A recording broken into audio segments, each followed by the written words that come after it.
Oke, baik adik-adik sekalian, kita lanjut materinya di workshop teknologi informasi. Materi hari ini saya akan menceritakan mengenai teknologi informasi terintegrasi.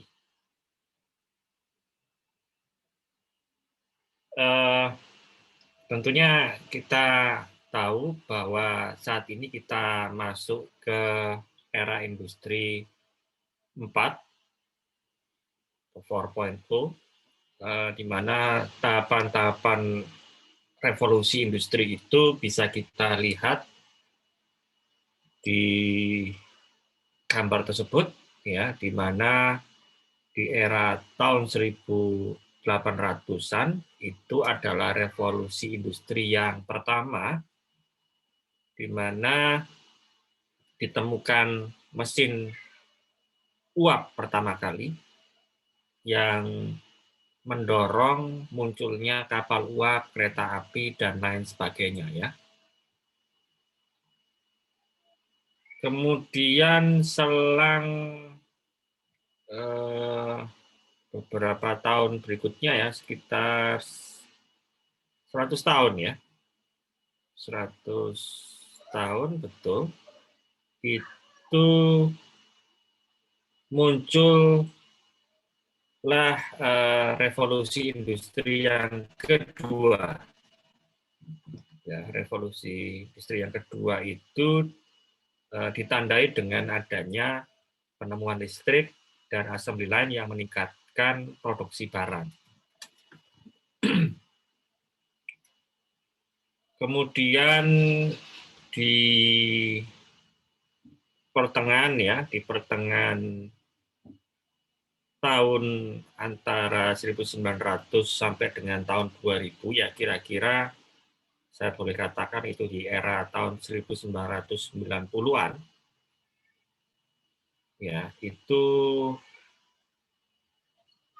tahapan dari revolusi industri yang ketiga, di mana di situ muncullah inovasi teknologi informasi, kemudian komersialisasi personal komputer, dan lain sebagainya. Dan tidak lama, di atas tahun 2000, ya, nggak sampai 10 tahun lah, ya, 10 tahun dari tahun 2000 itu dicanangkan revolusi industri keempat, di mana kegiatan manufaktur terintegrasi melalui penggunaan teknologi wireless dan big data secara masif, ya. Nah, itu dicanangkanlah era industri 4.0 itu di atas tahun 2010. Sehingga fase periode revolusi industri membutuhkan masa yang semakin singkat dari waktu ke waktu, ya. Nah, nanti di revolusi industri yang kelima, enggak tahu apa, ya, nantinya yang akan dikembangkan. Kemudian wajah kegiatan ekonomi dunia saat ini, ya. Saat ini berbagai macam kebutuhan manusia telah banyak menerapkan dukungan internet dan dunia digital sebagai warna interaksi dan transaksi, ya. Apalagi era pandemi saat ini itu sangat-sangat diperlukan, ya. Bisa kita lihat di sekarang ini ada sharing ekonomi, ya. Kemudian ada e-education, ya, aplikasi-aplikasi e-education, ada aplikasi-aplikasi e-government, ada juga kolaboratif cloud, ada marketplace, online health service, smart manufacturing, smart city, dan smart appliance, ya. Yang mungkin kita sudah banyak tahu adalah marketplace. Ya, marketplace ada Tokopedia, ada Bukalapak. Kalau yang di internasional ada Amazon, ada eBay, ada Alibaba, ya. Itu adalah sebuah tempat untuk kita berjualan secara online, di mana dulu itu memang sudah ada, ya, yang jualan e-commerce secara online, cuma belum terorganisasi secara sistem. Ya. Jadi setiap perusahaan mendirikan e-commerce sendiri. Ya. Dengan banyaknya alamat perusahaan, ya tentunya hanya beberapa alamat website saja yang terdengar. Ya.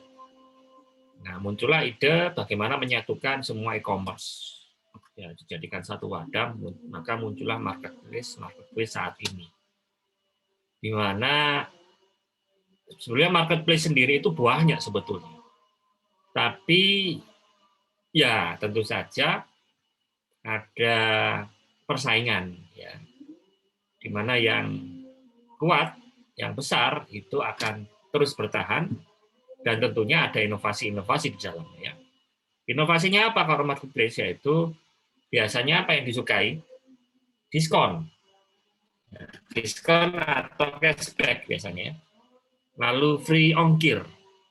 Saya sendiri kalau beli toko online, ya yang pertama yang saya lakukan adalah mencari toko yang memang peminatnya banyak di barang tersebut. Artinya apa? Ya barang tersebut sudah teruji, sudah banyak yang menggunakan, dan responnya positif. Ya, responnya positif itu yang paling penting. Ya, kemudian baru saya lihat, oh ini ada gratis ongkirnya. Ya, kalau nggak ada gratis ongkir, ya mungkin saya akan beli di toko biasa. Nah ini karena ada gratis ongkirnya, sehingga seakan-akan harganya itu sama dengan toko offline, tetapi kadang-kala juga lebih murah. Ya, kadang-kala lebih murah juga, sehingga orang tertarik untuk membeli produk online.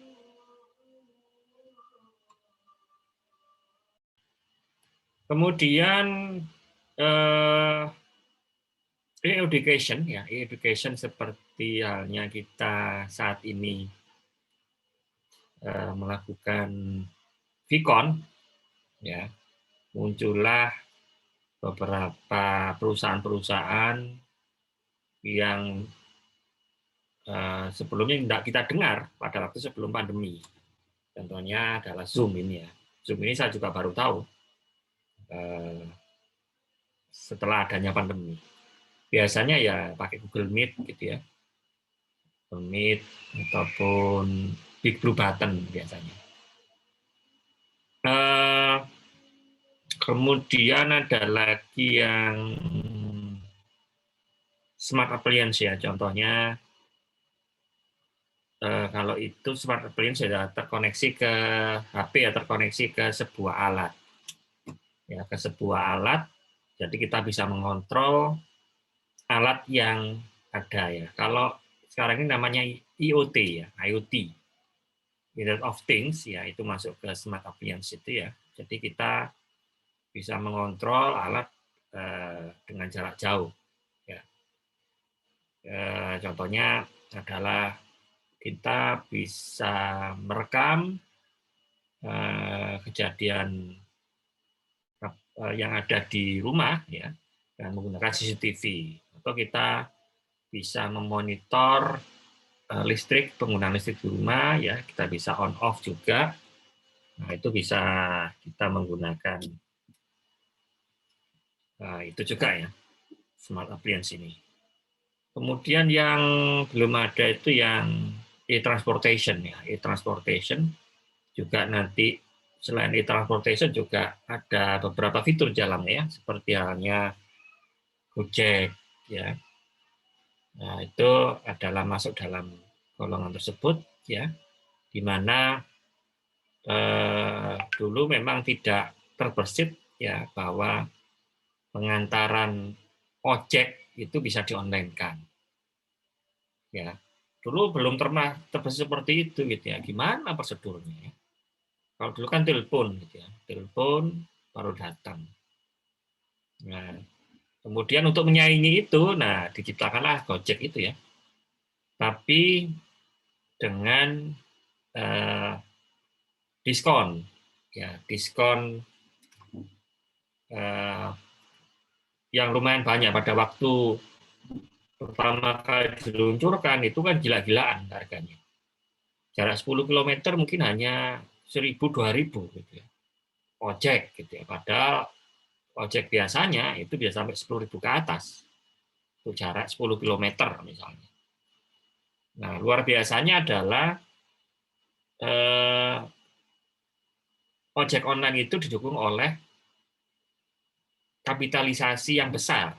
Ya, kapitalisasi yang besar itu maksudnya adalah seseorang yang mempunyai dana besar, ya, atau didukung oleh big fund, ya, big fund atau manajer yang mempunyai atau big boss yang mempunyai uang yang banyak. Ya. Nah, era saat ini itu kan eranya bakar uang. Ya, Anda bisa bayangkan ya, 10 kilometer mungkin cuma 2.000. Aslinya bayarnya 10.000. Nah, sisanya dari mana? Ya, didanai ataupun diganti oleh big fund tadi yang membakar uang tadi. Jadi tujuannya si big fund tadi itu adalah memperkenalkan produknya dulu. Memperkenalkan produknya dulu, dia rela untuk ya membuang-buang duit lah, gitu ya, supaya brandnya yang dia jual itu bisa dikenal oleh masyarakat.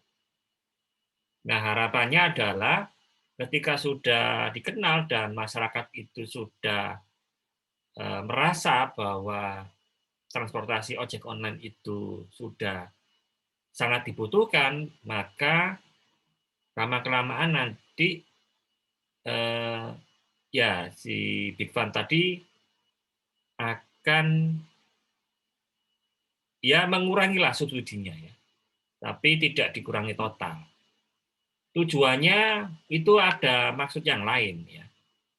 Tujuannya tentu saja tidak keuntungan transaksi pada saat ojek online itu dijalankan, tapi nilai kapitalisasi dari perusahaan itu. Nah, ketika perusahaan tadi itu dijual, maka nilai value-nya itu akan sangat tinggi. Ya, dijual ya di go public gitu ya. Nah, nilai value-nya yang dulunya dibeli dan dihitung-hitung itu dengan bakar uangnya katakanlah dia habis 2 triliun, begitu dijual dia bisa sampai 10 triliun atau bahkan lebih dari 10 triliun misalnya. Nilai kapitalisasinya itu yang besar. Nah, dia melihatnya nilai kapitalisasinya. Ya, jadi seperti itu ya. Bisa jadi ini masih anggapan-anggapan dari para pakar yang meneliti cara kerja dari Big Fund tadi. Kemudian aplikasi-aplikasi yang lain itu kan juga banyak ya. Ada e-government ya. E-government ini mungkin ya pengurusan KTP atau SIM online ya. Kemudian online health service ini mungkin sudah ada beberapa yang nyoba, misalnya Halodoc gitu ya. Itu kan sudah ada ya sampai dengan saat ini ya. Oke, kita lanjut. Kemudian era baru industri digital ya. Era baru industrialisasi digital. Nah, era yang saat ini ada ya, ancamannya adalah secara global era digitalisasi akan menghilangkan sekitar 1 sampai 1,5 miliar pekerjaan sepanjang tahun 2015 sampai dengan 2025.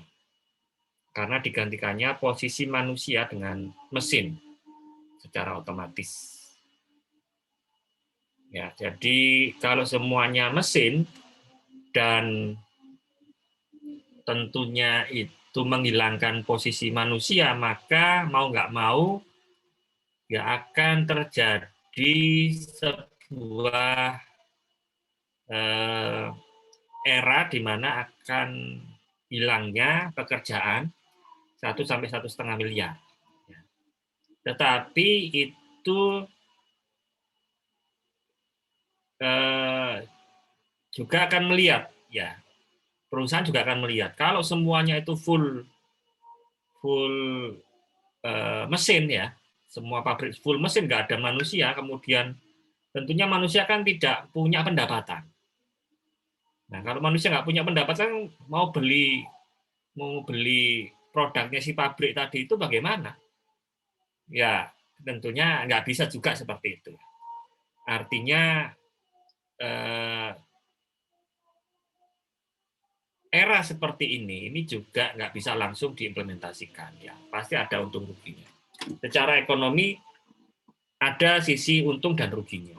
Ya, ya kalau tadi itu ya tiba-tiba semua digantikan mesin ya, semuanya nggak dapat pekerjaan, nggak dapat uang. Nah terus siapa yang membeli produknya pabrik tadi itu yang pekerjaan mesin semua ya nggak bisa.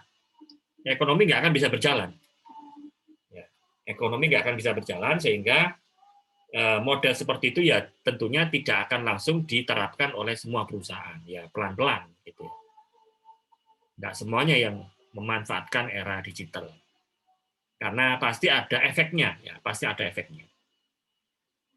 Kemudian diestimasi bahwa di masa yang akan datang 65% murid sekolah dasar di dunia akan bekerja pada pekerjaan yang belum pernah ada di hari ini. Oh, ini luar biasa. Ya. Murid SD itu kerja apa? Saya juga nggak bisa membayangkan. Ya, nggak bisa membayangkan di masa yang akan datang itu mereka bisa bekerja. Tapi ini sudah dibayangkan oleh beberapa orang, ya, saudara-saudaranya. Nah, peluangnya apa di situ? Era digitalisasi berpotensi memberikan peningkatan net tenaga kerja hingga 2,1 juta pekerjaan baru di tahun 2025. Nah, tentunya bergeser. Ya. Ada yang kehilangan, semuanya digantikan mesin, tapi ada pangsa baru. Ya. Atau ada pekerjaan baru di situ terkait dengan era digitalisasi. Ya, mungkin misalnya ya orang eh, menjawab komplain ya dari internet ya. Itu mungkin salah satu contoh ya. Saya belum bisa membayangkan penggantinya apa gitu ya. Dari yang kehilangan pekerjaan tadi yang digantikan dengan mesin tadi.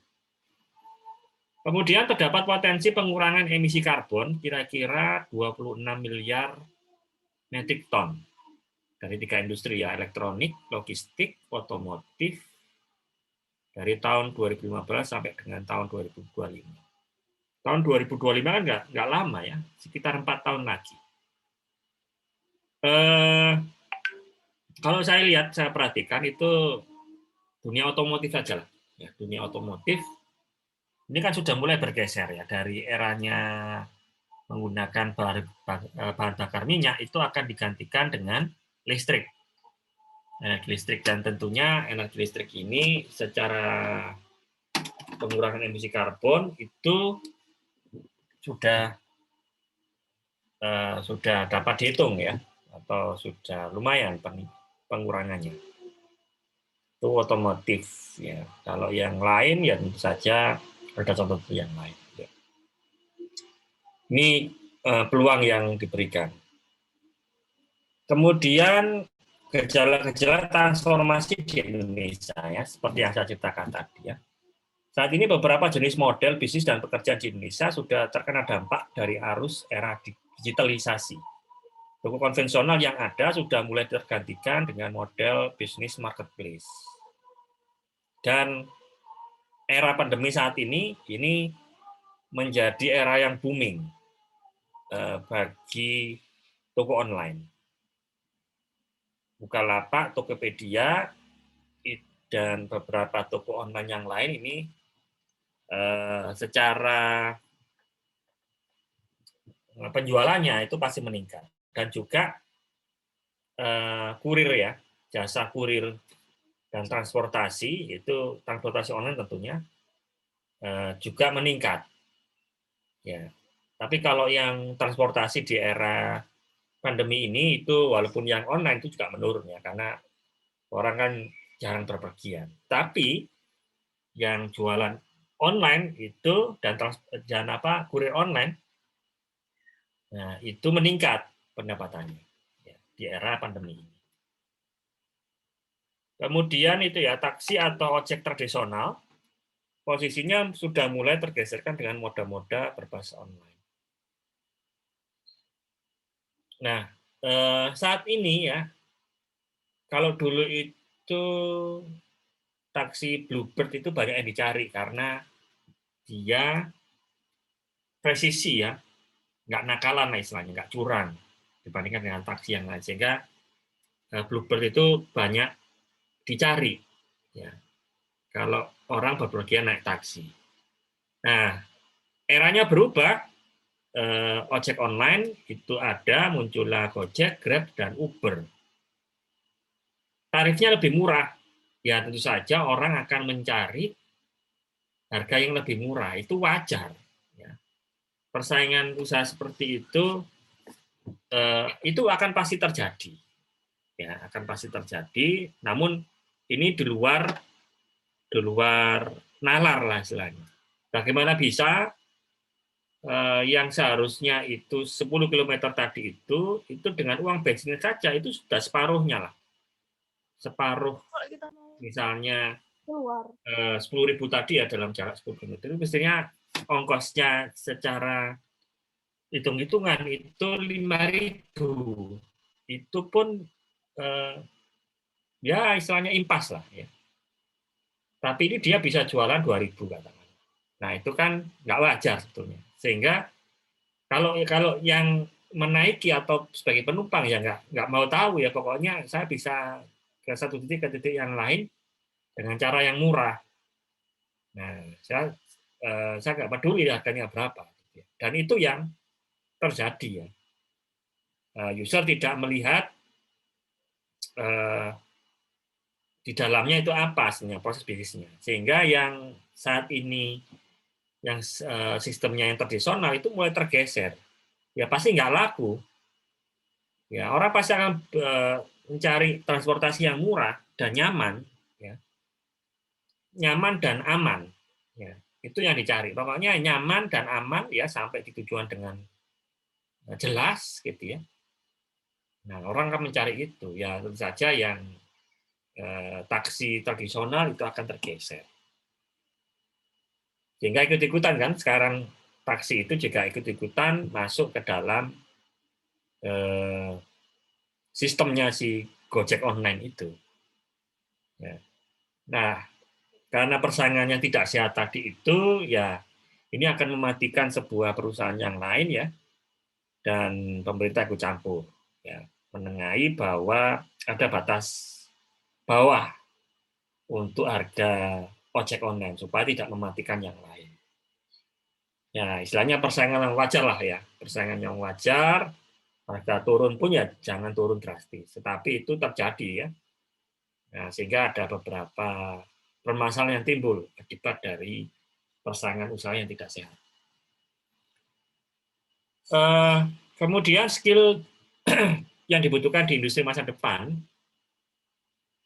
ada cognitive skill, ada system skill, ada complexity problem solving, ada content skill, process skill, social skill, resource management skill, technical skill, sama physical ability. Ya, Anda bisa perhatikan di situ bahwa semuanya ini soft skill.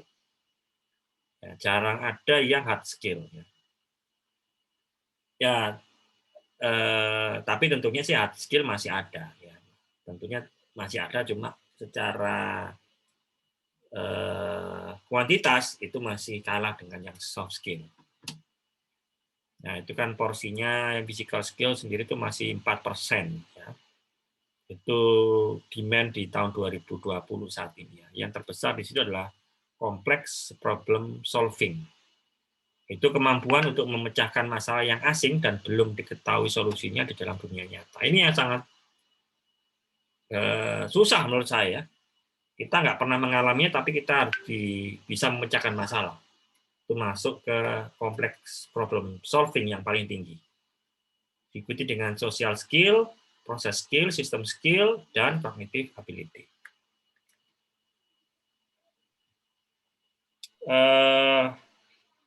Ini adalah 5 skill yang pertumbuhan permintaannya akan paling tinggi berdasarkan beberapa sektor industri, di mana sebelumnya sektor tersebut tidak banyak membutuhkannya.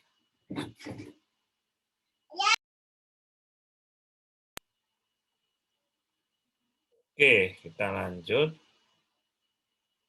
Itu pengantar dari saya mengenai teknologi informasi saat ini. Berikutnya saya akan mencontohkan aplikasi teknologi informasi terintegrasi yang saya contohkan dari sistem informasi manajemen atau manajemen informasi sistem yang ada di PENS. Ya.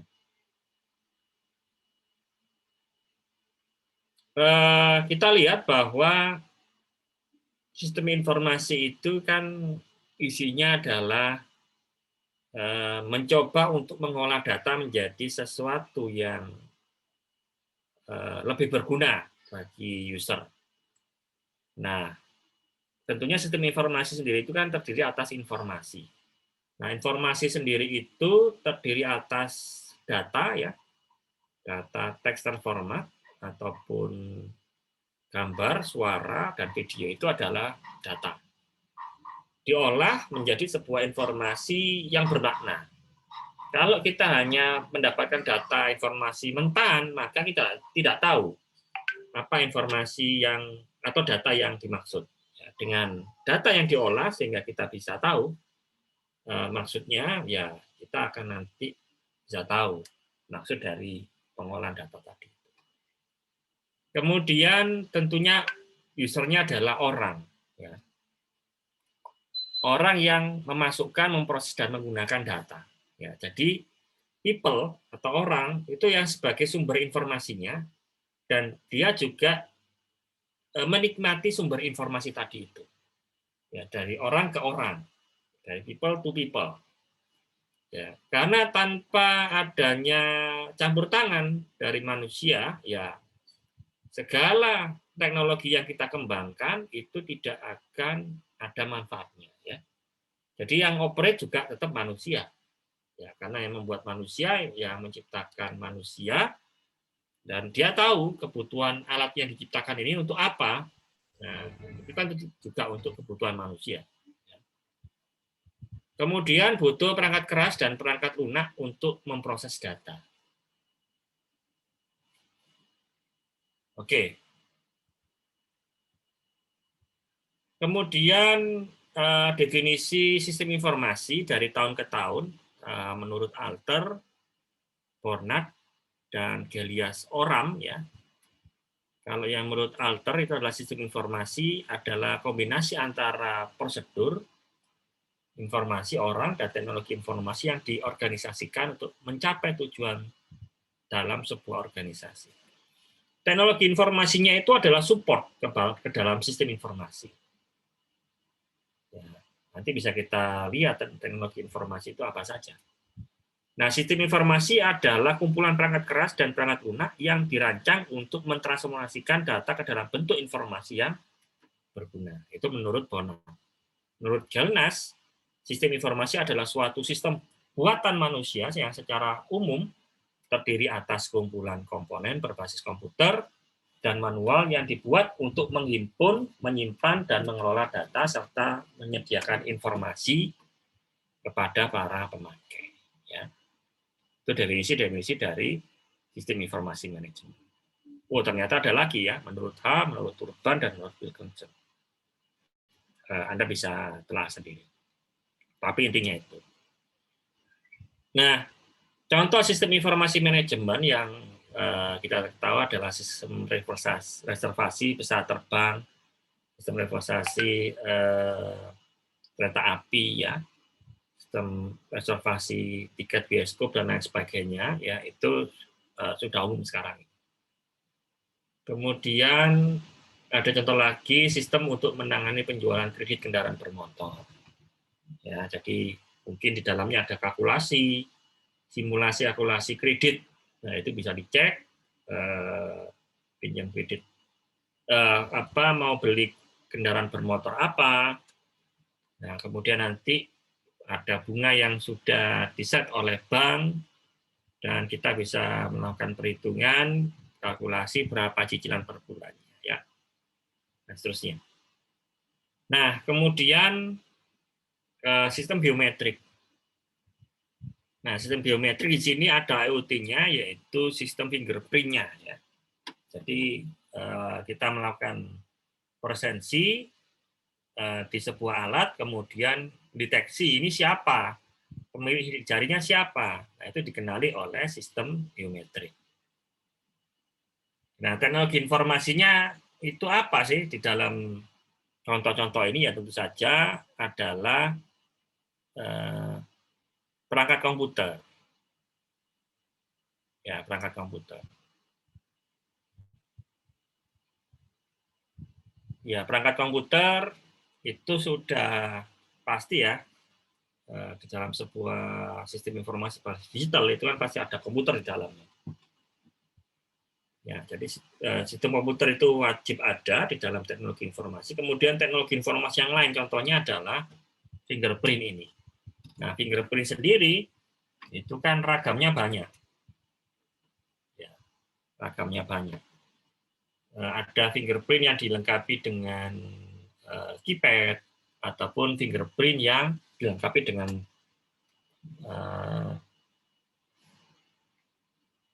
apa itu foto ya, foto dari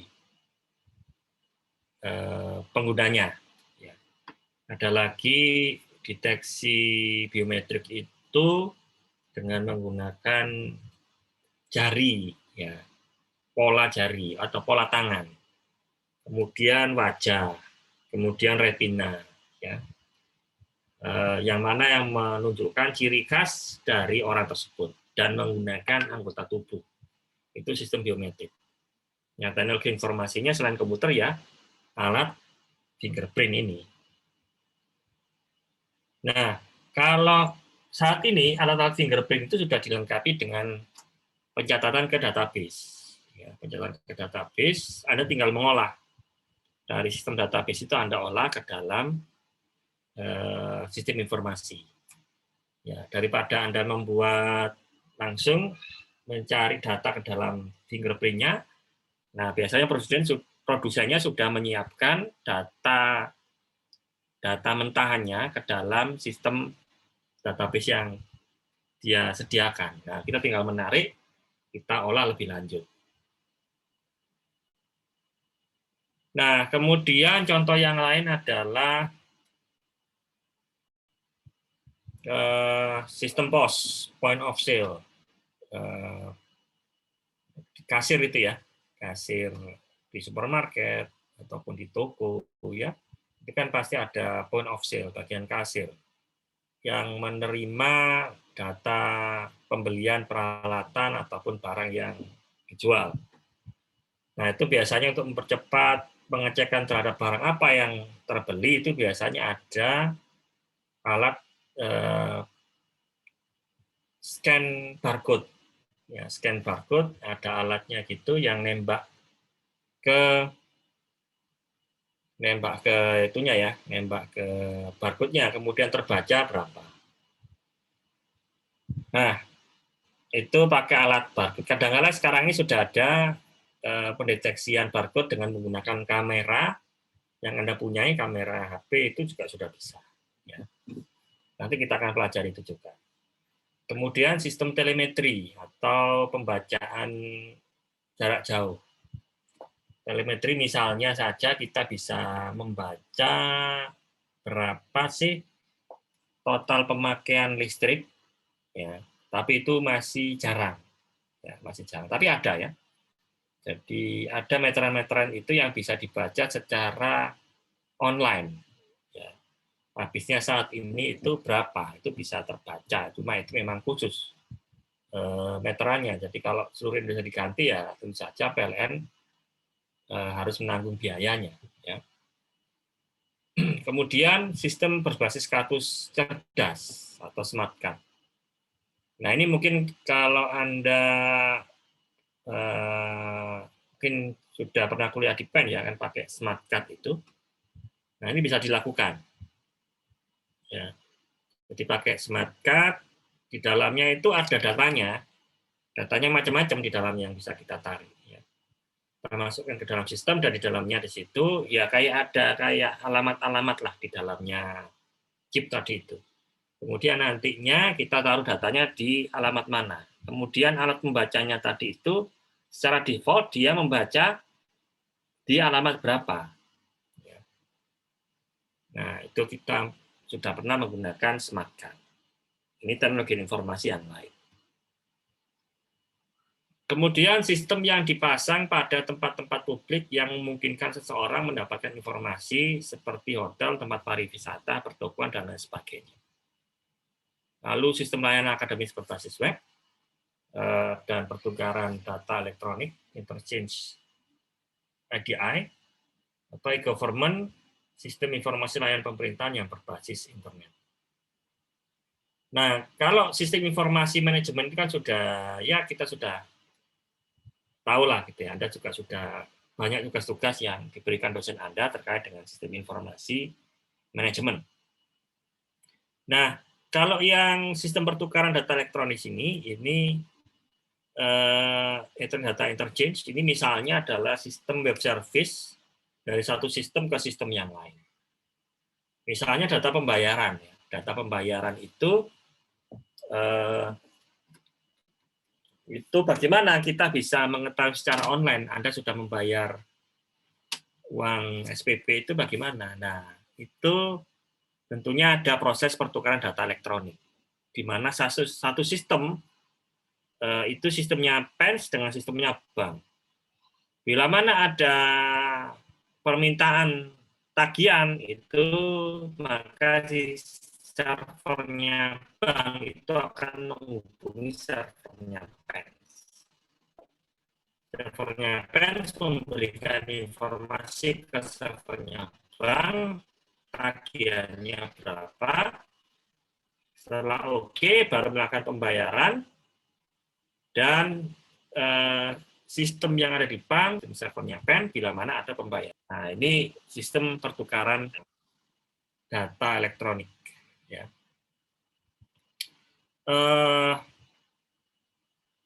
Ini nanti kita cobalah. Mungkin ada API yang free ya untuk pertukaran data elektronik. Ya. Nah, nanti akan saya coba carikan ya, tapi nanti mendatang ya, praktikum yang mendatang. Sebetulnya yang fingerprint ini ya kita nggak punya alatnya untuk coba-coba itu ya. Kemudian yang smart card ini sebetulnya bisa ya. Saya juga punya alatnya tapi harus offline. Ya. Nah, sehingga nantinya ya kita nggak bisa mempelajari yang ini ya. Yang smart card ini ya. Caranya bagaimana itu belum bisa. Memang alatnya ada di kantor semua. Oke, kemudian ini mengenai model sistem informasi dari sekolah ya. Dari sekolah itu ada data yang masuk, itu bisa berupa data non-transaksi dan data transaksi. Kemudian diproses dan itu datanya akan berguna pada orang-orang yang dituju ya. Ada pemerintah, ada operator, ada kadis, dan seterusnya ya. Oke, saya lanjut aja. Kemudian piramida sistem informasi manajemen. Piramidanya itu yang paling tinggi adalah sistem informasi eksekutif. Yang kita tahu adalah sistem informasi manajemen itu yang di bagian nomor 2. Di bagian nomor 2. Paling dasar sendiri adalah sistem pengolah transaksi. Nah, sistem pengolah transaksi ya sistem entry yang tadi ya, point of sale tadi ya, itu sumber datanya. Nah, itu yang masuk ke sistem pengolah transaksi, kemudian diolah oleh sistem informasi manajemen menjadi informasi yang baru, kemudian sistem informasi yang ada itu bisa sebagai data mentahnya sistem pendukung keputusan. Dan rekapitulasinya itu masuk ke sistem informasi eksekutif. Oke, kemudian sistem informasi terintegrasi. Ya. Kalau tadi bahasanya adalah teknologi informasi terintegrasi. Ya, artinya apa? Di dalam sistem informasi terintegrasi pasti di dalamnya ada teknologi informasi yang terintegrasi. Ya, minimal komputernya yang terintegrasi. Ya, minimal komputernya yang terintegrasi. Ya. Apalagi nanti ditambah dengan peralatan-peralatan yang lain. Anda bisa lihat bahwa di PEN itu kalau absensi bisa menggunakan QR code yang saat ini ataupun pakai smart card. Nah, kalau yang pakai QR code itu teknologi informasinya di mana? Teknologi informasinya ada di device mobile, ya, atau di HP-nya masing-masing. Ya, kalau yang pakai smart card, nah, teknologi informasinya itu ada di readernya. Ya, teknologi informasi salah satunya ada di readernya itu, yang dipasang di tiap-tiap kelas ataupun tiap-tiap lab. Ya, dan masih banyak lagi yang bisa kita hubungkan ke dalam sebuah sistem komputer. Ya, kalau mungkin Anda nantinya bekerja dalam sebuah pabrik dan itu full control, itu semuanya terhubung secara otomatis ke dalam sistem komputer. Ya, di tiap-tiap area itu nanti akan ya terlihat ya mesin-mesin kontrolnya itu terlihat seperti itu. Nah, kalau secara software itu contohnya yang paling bagus adalah ERP, Enterprise Resource Planning, sebuah sistem yang menggabungkan semua alur dari sistem yang ada di sebuah perusahaan. Nah, ini contohnya ERP untuk pendidikan ya.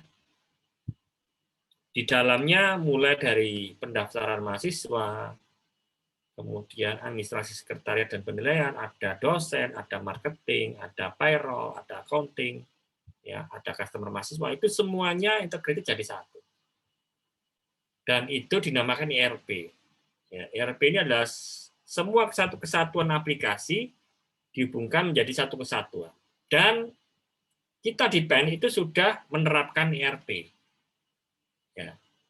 Sistem informasinya, datanya tidak hanya mahasiswa, tapi ada dosen, kemudian ada pegawai, ada data lab, ada data pembayaran Anda, ya, ada data buku perpustakaan, ada data peralatan, itu semuanya terintegrasi jadi satu kesatuan, itu dinamakan ERP, dan kita juga sudah menerapkannya. PEN maksud saya. Oke, kemudian dicontohkan lagi ragam sistem informasi manajemen di sekolah. Nah, sistem integrasinya adalah seperti ini ya, ada banyak aplikasi yang dibangun ya, mulai dari e-journal, digital library, e-learning, beasiswa dan seterusnya. Kemudian terintegrasi dengan sistem terpadu di personal dashboard, di support system, single sign-on, lalu terintegrasi ke eksternal sistem, mulai dari PDP Dikbud, BNI, BRI, BTN, dan Mandiri, itu terhubung secara web service.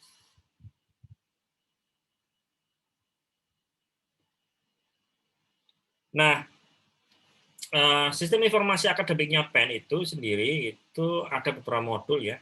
Ada data mahasiswa, ada data kurikulum, ada depan dosen, ada absensi perkuliahan menggunakan smart card, ada penilaian mahasiswa, rapat kenaikan, raport, yudisium kelulusan, transit dan ijazah, data statistik dan seterusnya ya. Anda tentunya juga sudah merasakanlah ya teknologi informasi yang ada di PEN ya terkait dengan data akademik Anda, walaupun memang secara tampilan itu belum terkini ya. Jadi memang tampilannya itu masih tampilan ya di era-era yang sebelum saat ini. Ya. Tapi itu secara data itu sudah valid ya, sudah teruji lah dari tahun 2002 sampai dengan sekarang. Ya, jadi memang aplikasi dan datanya sudah teruji.